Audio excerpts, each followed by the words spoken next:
to overthrow the current administration. At hindi ko din gusto yon. Hindi ko gusto agawin yung posisyon ni Bongbong Marcos. Gusto ko makita ng taong bayan hanggang sa dulo kung gaano ka walang hiya si BBM.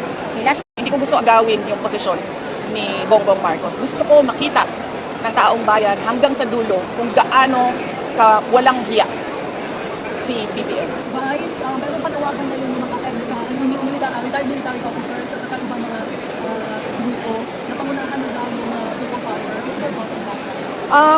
Ako, I am the constitutional successor, no? I am the next in line ayon sa ating constitution. At meron akong sinumpaan noong ako ay nag-assume ng Office of the Vice President. At nakalagay doon that I will preserve and defend the Constitution.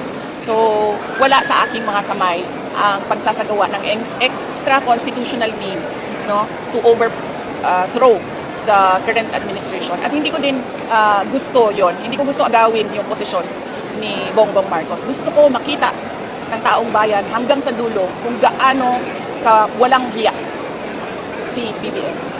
Hindi ko gusto agawin yung posisyon ni Bongbong Marcos. Gusto ko makita ng taong bayan hanggang sa dulo kung gaano ka walang hiya si BBM.